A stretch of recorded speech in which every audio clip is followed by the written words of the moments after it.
ಅರ್ಧ ಗಂಟೆ ಕಾಲ ಸಿಂಹದೊಂದಿಗೆ ಜೀವಕ್ಕಾಗಿ ಹೋರಾಡಿದ ಯುವಕ. ಗುಜರಾತ್ನ ಭಾವನಗರ ಜಿಲ್ಲೆಯ ಪಾಲಿಟಾನಾ ತಾಲೂಕಿನ ಗಾರ್ಜಿಯಾ ಗ್ರಾಮದಲ್ಲಿ ಒಂದು ಭಯಾನಕ ಘಟನೆ ಬೆಳಕಿಗೆ ಬಂದಿದೆ.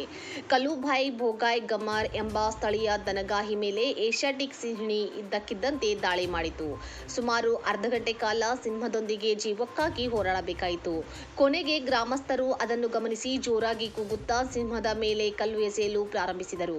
ಇದರಿಂದ ಅದು ಓಡಿ ಹೋಗುವಂತೆ ಆಯಿತು. ಗಂಭೀರವಾಗಿ ಗಾಯಗೊಂಡ ಕಲುಭಾಯ್ ಅವರನ್ನು ಮೊದಲು ಪಾಲಿಟಾನಾ ಆಸ್ಪತ್ರೆಗೆ ಮತ್ತು ನಂತರ ಉತ್ತಮ ಚಿಕಿತ್ಸೆಗಾಗಿ ಭಾವನಗರ ಸರ್ಕಾರಿ ಆಸ್ಪತ್ರೆಗೆ ಸ್ಥಳಾಂತರಿಸಲಾಯಿತು. ಅವರ ಸ್ಥಿತಿ ಈಗ ಸ್ಥಿರವಾಗಿದೆ ಎಂದು ವೈದ್ಯರು ತಿಳಿಸಿದ್ದಾರೆ.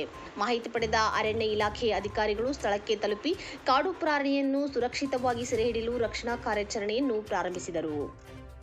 ಗಮನಿಸಿ, ಈ ವಿಡಿಯೋವನ್ನ ಸುದ್ದಿ ಮತ್ತು ಸಾಮಾಜಿಕ ಜಾಗೃತಿಗಾಗಿ ಮಾತ್ರ ಪೋಸ್ಟ್ ಮಾಡಲಾಗಿದೆ. ನಾವು ಯಾವುದೇ ರೀತಿಯ ಹಿಂಸೆ ಅಥವಾ ಕಾನೂನುಬಾಹಿರ ಚಟುವಟಿಕೆಗಳನ್ನು ಕ್ಷಮಿಸುವುದಿಲ್ಲ ಅಥವಾ ಪ್ರೋತ್ಸಾಹಿಸುವುದಿಲ್ಲ.